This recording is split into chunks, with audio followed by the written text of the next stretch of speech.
ভারতীয় টাকাতে গান্ধীজির ছবি থাকে, কিন্তু সুভাষচন্দ্র বসুর ছবি কেন থাকে না, সেই সম্পর্কে আজকে আলোচনা করব। তো হ্যালো গাইস, সবাই কেমন আছো? আশা করি তোমরা সবাই ভালো আছো, আর ভালো না থাকলেও ভালো হয়ে যাবে। তো যে টপিকটি আমরা আজকে রাখবো সেটা হচ্ছে ভারতীয় মুদ্রাতে, মানে ভারতীয় টাকাতে সেখানে গান্ধীজির ছবি আমরা দেখি, কিন্তু সেখানে অনেক বিপ্লবী এবং স্বাধীনতা সংগ্রামী যেরকম নেতাজি সুভাষচন্দ্র বসু, তারপর জওহরলাল নেহেরু, ক্ষুদিরাম বসু ইত্যাদি স্বাধীনতা সংগ্রামী এবং বিপ্লবী ছিলেন, কিন্তু তাদের ছবি কেন তাকাতে থাকে না, সেই সম্পর্কে আজকে আমাদের আলোচনা। তোমাদের মনে রাখা উচিত, মহাত্মা গান্ধী এবং নেতাজি সুভাষচন্দ্র বসুর ভাবনা চিন্তা আলাদা হলেও তাদের পথটা কিন্তু একই ছিল। তো চলো এই সম্পর্কে আমরা বিস্তারিত আজকে জানব। ভারতীয় টাকায় মহাত্মা গান্ধীর ছবি থাকার মূল কারণ হলো তার অসামান্য অবদান এবং তাকে জাতির জনক হিসেবে স্বীকৃতি দেওয়া। এর পিছনে কিছু গুরুত্বপূর্ণ ঐতিহাসিক প্রেক্ষাপট রয়েছে। জাতির জনক হিসেবে তিনি সম্মানপ্রাপ্ত।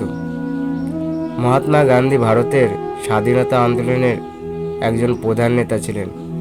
তার অহিংসা এবং সত্যাগ্রহের আদর্শ সারা বিশ্বে স্বীকৃতি। দেশ গঠনে তার অবদানকে সম্মান জানাতে এবং তাকে জাতির জনক হিসেবে স্মরণীয় করে রাখতেই টাকার নোটে তার ছবি ব্যবহার করা হয়। প্রথমবার মহাত্মা গান্ধীর ছবি টাকার নোটে ব্যবহার করা হয়েছিল 1969 সালে, তার জন্মশতবার্ষিকী উপলক্ষে। সেই 100 টাকার নোটে গান্ধীজির ছবির পেছনে ছিল সেবাগ্রাম আশ্রমের ছবি। 1987 সালে 500 টাকার নোটে প্রথম নিয়মিতভাবে মহাত্মা গান্ধীর ছবি ব্যবহার শুরু হয়। এরপর থেকে মহাত্মা গান্ধী সিরিজ নামে পরিচিত। নোটগুলিতে তার ছবি একটি স্থায়ী বৈশিষ্ট্য হয়ে ওঠে। গান্ধীজির চরিত্র এবং আদর্শ এমন যে তার ছবি নিয়ে দেশের বিভিন্ন রাজনৈতিক বা সামাজিক গোষ্ঠীর মধ্যে খুব একটা বিতর্ক নেই। একজন সর্বজনীন ব্যক্তিত্ব হিসেবে তার গ্রহণযোগ্যতা অনেক বেশি। নেতাজি সুভাষচন্দ্র বসুর ছবি কেন নেই? সুভাষচন্দ্র বসু নিঃসন্দেহে ভারতের একজন মহান স্বাধীনতা সংগ্রামী এবং দেশের ইতিহাসে তার অবদান অনস্বীকার্য।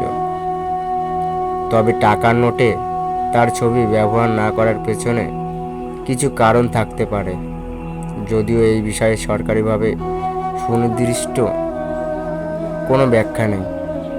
এর মধ্যে কিছু সম্ভাব্য কারণ হলো, সরকার এবং দেশের বেশিরভাগ মানুষ মহাত্মা গান্ধীকে জাতির জনক হিসেবে স্বীকৃতি দিয়েছেন, তাই মুদ্রায় একজন প্রধান ব্যক্তিত্বের ছবি ব্যবহারের ক্ষেত্রে গান্ধীজিকেই বেছে নেওয়া হয়েছে। 1969 সাল থেকে শুরু করে বর্তমান গান্ধীজির ছবি ব্যবহার একটি ঐতিহ্যে পরিণত হয়েছে। এটিকে সহজে পরিবর্তন করা হয় না। মাঝে মাঝে রাজনৈতিক বিতর্ক দেখা যায় যেখানে নেতাজি বা অন্য কোনো ব্যক্তিত্বের ছবি নোটে ব্যবহারের দাবি ওঠে। তবে ভারতীয় রিজার্ভ ব্যাংক এখনও পর্যন্ত কোনো পরিবর্তনের পরিকল্পনা নেই বলে জানিয়েছে। সুতরাং সংক্ষেপে বলা যায়, মহাত্মা গান্ধী জাতির জনক হিসেবে সর্বোচ্চ সম্মান এবং সর্বজনীন গ্রহণযোগ্যতার কারণেই টাকার নোটে স্থান পেয়েছেন। যদিও অনেক দেশপ্রেমিকের অবদানই দেশের মানুষ স্মরণ করে, তবুও একটি সর্বজনীন প্রতীক হিসেবে গান্ধীজিকেই বেছে নেওয়া হয়েছে। আশা করি তোমরা বুঝতে পেরেছো ভারতের টাকাতে কেন গান্ধীজির ছবি থাকে। তো ভিডিওটি যদি ভালো লেগে থাকে তাহলে লাইক, কমেন্ট, শেয়ার এবং সাবস্ক্রাইব করতে ভুলবে না। দেখা হচ্ছে নেক্সট ভিডিও।